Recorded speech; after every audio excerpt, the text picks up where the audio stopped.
Şimdi hocam, bizler ilk defa duymuş olduğumuz bu Bayırbucak Türkmenleri veya Türkmen Dağı. Bu Türkmenler kimdir? Bizim Türklerden ayrı mıdır? Türkiye'deki Türklerle bu Türkmenler arasında bir fark var mıdır? Yoksa onlar da bizim gibi geçmişte olduğu gibi atalarımızdan bu zamana kadar gelip işte biz Türkiye'ye yerleşmişiz, onlar Suriye'de kalmış gibi aynı soydan gelen kardeşlerimiz mi? Evet, Türkmen ifadesi daha çok 8. yüzyıllarda hani kullanılıyor. Aslında Türk'le aynı. Evet. Yalnız bu ne manaya geliyor? Buna tabii tarihte bazı manalar yüklenmiş. Ben şimdi tarihçi değilim. Evet. Ufak bir araştırma yaptım kendimce. Birkaç malumata ulaştım. Onları serdedeceğim. Allah nasip ederse tabii bu işin üstadı hocalarımız vardır. Evet. Ahmet hocamız, Şimşirgil gibi mesela. Onlar inşallah daha derinlemesine, daha doyurucu bilgiler verirler. Fakat biz madem ki Bayırbucak Türkmenleri meselesidir, tabii bizim kamuoyunda Türkmen denince bazı farklı hani telakkiler geliyor akla. Dolayısıyla onu aşabilmek için bir ufak malumat vermek lazım. Şimdi Türkmen nedir? Türk. Bildiğiniz Türk. Ne manaya geliyor? Şimdi buna tarih boyunca bazı manalar verilmiş. Türkmen. Men yani ben manasında kullanılıyor biliyorsunuz. Evet. Yani Türkçemizde kullanılıyor. Farsçada da kullanılan bir ektir bu. Ben Türk'üm anlamında kullanılmış mesela. Bunun böyle olduğunu söyleyenler var. Ondan sonra Türk iman. İman etmiş Türkler. Türk anlamında. İman Türkmen'e dönüşmüş. Türkman, hatta şu an mesela hala Arap kardeşlerimiz Türkman diye telaffuz ediyorlar. Biz Türkmen diyoruz ya, Türkman. Türk iman, yani iman eden Türkler anlamında kullanılmış mesela. Türki iman, mesela İran tarafında ilk önce böyle kullanılmış. Yine iman etmiş Türkler olarak kullanılıyor. Bazı Arap tarihçiler terki iman, şamanizm imanlarını terk ettiler, Müslüman oldular. Öncekinde Türklerin zaten en başında İslam'la tanışmadan önceki dinlerinde şamanizm vardı. Tabii. Ondan terk ettikleri için de böyle bir isim de kullanmış. Şamanizm imanlarını terk etmişler. Müslüman olmuşlar. Manasında kullanılanlar da var. Bunlar bazıları hüsnü talil kabilinden oluyor tabii. Evet. Hüsnü talil nedir? Yani bir lafız duyarsın, onu sen bir şekilde bir güzel bir niyetle bağlarsın. Evet. Güzel tarafa yorarsın, çekersin. Tabii bu Türktür. Bildiğiniz Türk. Ama Oğuz boylarının iman etmiş olanlarına kullanılıyor. Zaten Türkler göçebe millet idiler. Yerleşik hayata geçmiş olanlarına daha çok kullanılmış bu. Türkmenler diye. İlk olarak Türkmenler hani Oğuz boylarından Müslüman oluyorlar. Tabii Moğol sıkıntısı da var. İşte bir de Orta Asya'nın, Uzak Doğu'nun durumundan dolayı kuraklıktan vesaire hani göçler olmuş zaten zamanında. Hani Hazar'ın altından göç eden Türkler hep iman etmişler.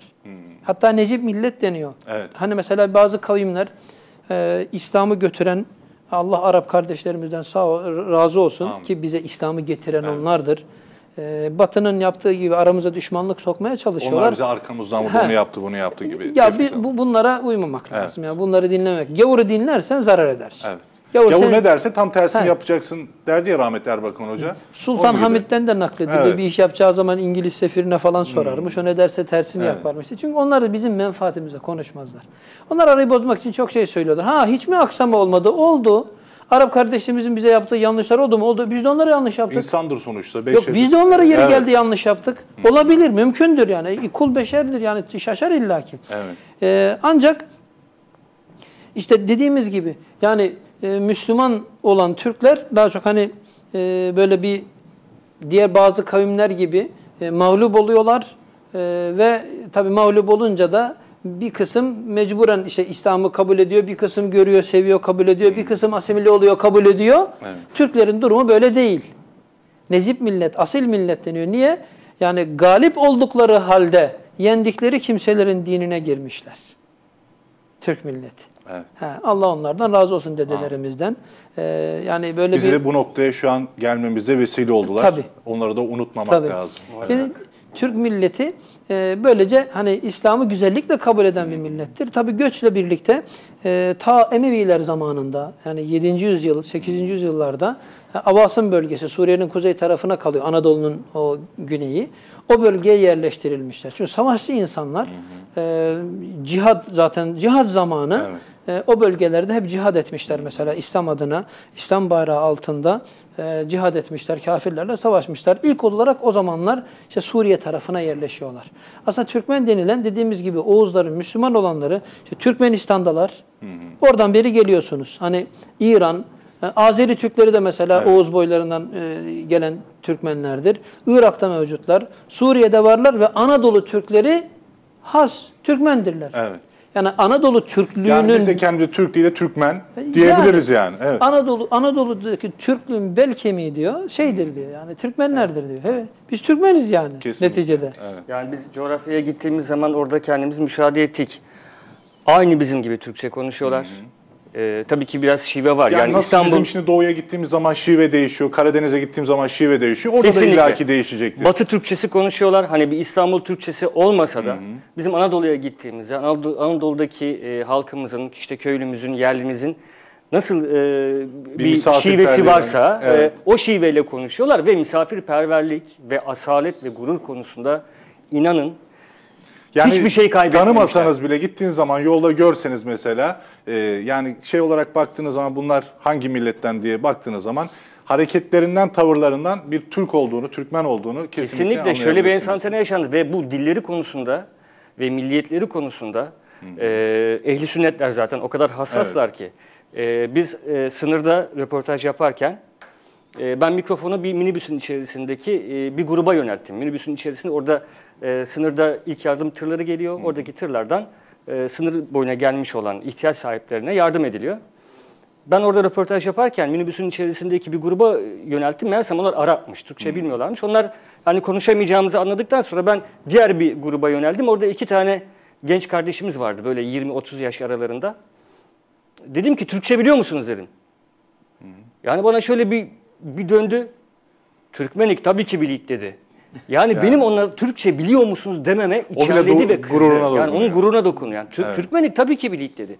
Yani Türkçe konusunda ve Türklük konusunda inanın bizim burada yani Türkiye'de kaybettiğimiz o birçok değer onlarda var. Birçok o milli değer. Bunu şu anlamda söylemiyoruz ama değil mi hocam? Irkçılık anlamında biz bunu konuşmuyoruz hiçbir şekilde. Ecdadımızdan gelen bir şey var ya bizde böyle bir gurur kaynağı vardır yani yapmış oldukları hizmetlerden dolayı. O yüzden biz Türküz demekte birazcık böyle gurur duyuyoruz. Yoksa ırkçılık manasında değil. Onlar zaten o gururunu imanlarına tutunarak dik durup insanlara gösteriyor. Şimdi orada videolarda orada yaptığımız röportajlarda seyircilerimiz izleyecekler. Yani burada kesinlikle bir kafatası milliyetçiliği, bir ırkçılık durumu söz konusu değil. Onlar zaten kendilerini Müslüman Türk olarak ifade ediyorlar ve Osmanlı olarak ifade ediyorlar. Dediğimiz gibi yani ta Emeviler zamanında, Abbasiler zamanında daha çok zaten orduda görev alıyorlar. O bölgeye 10 ve 11. yüzyıllarda bir göç oluyor çok böyle Oğuz boylarından. Orada Türkmenlerin ağırlık kazanması o zamanlarda oluyor. 1078'de Suriye Selçukluları kuruluyor. Daha sonra işte Köse Dağı Savaşı'nda 1243'te mağlup olan Türk boyları da hep geliyorlar Halep bölgesine yerleşiyorlar. Ondan sonra 1260'ta Memlüklerin idaresine giriyorlar. Memlükler zaten biliyorsunuz idarede ve orduda Türklerin ağırlıkta olduğu bir devlettir. Daha sonra 1516'da Sultan Selim'in Memlük devletine son vermesi, Mercidabık'ta onları yenmesiyle beraber o bölge tamamen Osmanlı'nın hakimiyeti altına giriyor. Özellikle Bayırbucak Türkmenlerine Osmanlı Anadolu'nun hac yolunu emniyet altına almak için örgütlüyor orada. Yerleştiriyor. Laskiye ve Halep'te kenar mahallelere yerleştirilmiş yani. Hac yolundaki sıkıntı yaşanmasın diye. Evet. 1993 Harbi'nde Ruslarla yapılan muharebe neticelerinde Kafkasya'daki Türkmenler de Halep bölgesine geçiyorlar. Yani Osmanlı onlara bu tarafa gelin diyor. Böylece orada bir yoğunluk var. Yani şu an verilen rakamlar 1,5 milyon kadar Türkçe konuşan Türkmen var.